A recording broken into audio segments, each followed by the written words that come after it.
Peuple du Burkina Faso, chers compatriotes, l'avènement du MPSR en janvier 2022 a suscité plein d'espoir au sein de toutes les couches de notre population, au point de nous aveugler sur les durs défis de la réalité de notre pays, des énormes efforts et des sacrifices à consentir collectivement pour mettre le pays sur les chemins du progrès et du renouveau.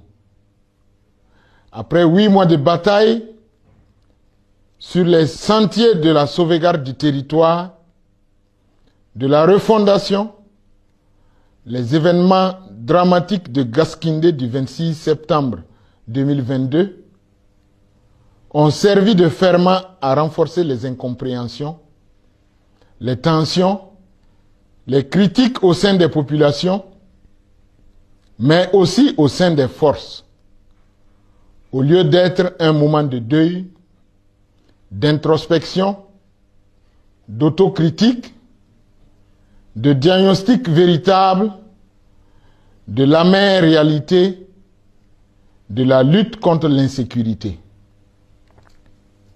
C'est ainsi que depuis les nuits du 29 et 30 septembre, 1er octobre, avant même que nos morts n'aient pu être inhumés et que certains personnels affligés n'aient pu être désengagés du front, quelques unités de nos forces militaires, avec des sympathisants civils et politiques, mus par des motivations individualistes, subjectives et se prévalant de certaines frustrations et revendications qui devraient pouvoir trouver des solutions dans d'autres cadres de concertation, ont convergé de manière massive vers les zones sensibles de la présidence du Faso,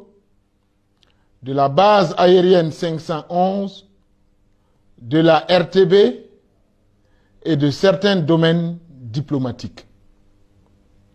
L'objectif affiché était clair: interrompre la transition. Leurs actions ont occasionné au niveau de nos périmètres défensifs 2 morts, 9 blessés et des dégâts matériels.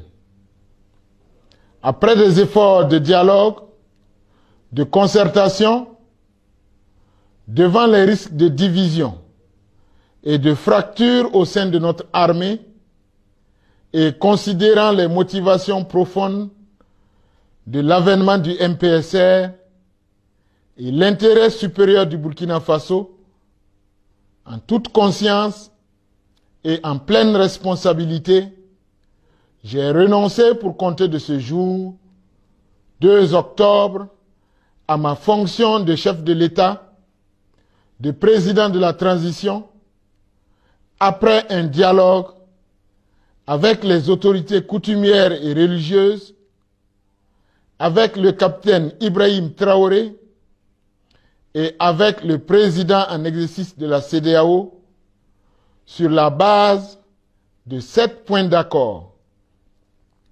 Premier point, que les nouvelles autorités poursuivent les activités opérationnelles sur le terrain. Deuxième point, que les nouvelles autorités garantissent la sécurité et la non-poursuite des FDS engagés à mes côtés.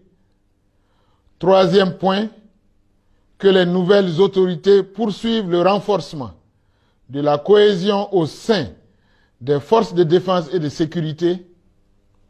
Quatrième point, que les nouvelles autorités poursuivent le chantier de la réconciliation nationale. Cinquième point, que les nouvelles autorités respectent les engagements pris avec la CEDEAO. Sixième point, que les nouvelles autorités poursuivent les réformes de l'État.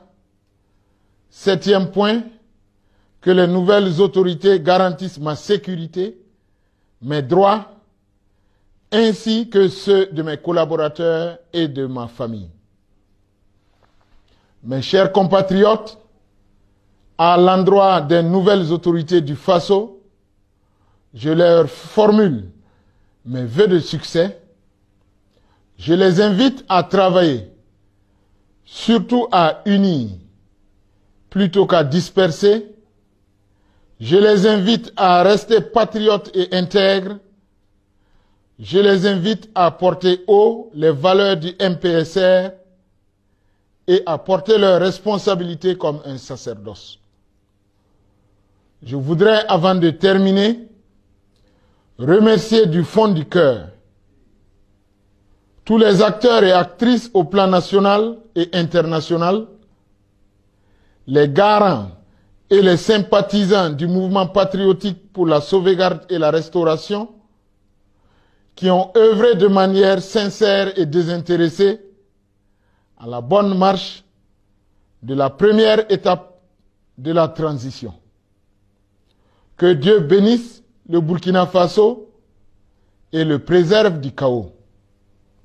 Pour la patrie, nous vaincrons.